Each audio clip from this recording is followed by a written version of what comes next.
Investigators spent the day in the New Jersey neighborhood where a small plane crashed into a home on Tuesday. The pilot, a cardiologist, was killed. The impact set off a fire that burned 3 houses. And now the town is stepping up to help. CBS 2's Meg Baker is in Colonia.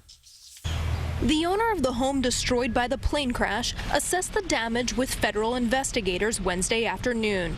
His house reduced to rubble while he and his wife were at work Tuesday mid-morning. His 5-year-old daughter at school. The National Transportation Safety Board says it may take days to figure out what happened up in the air to cause a plane to dive down into this quiet neighborhood of Colonia in Woodbridge Township. Unbelievable impact. My house shook. Linden's airport director Paul Dudley says the pilot, Dr. Michael Schloss, a highly regarded New York City cardiologist, was traveling from his home in Virginia to lecture, a routine trip. Something happened to overwhelm a highly qualified pilot.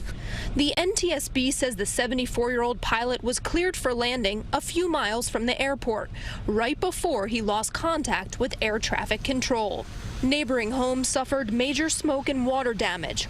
Wet clothes were brought out of one for cleaning. A mom 2 doors down packed up some of her family's belongings. Community members are donating to help the families impacted.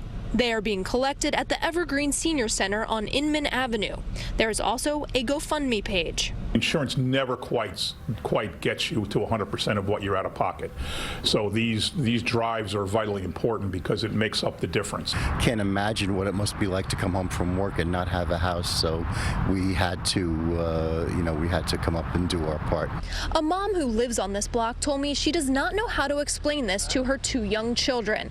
She does not want them to be scared of planes or random things falling from the sky. In Colonia, New Jersey, Meg Baker, CBS 2 News. And the mayor tells us the remains of the pilot have been removed from the wreckage. The plane itself is still in the basement.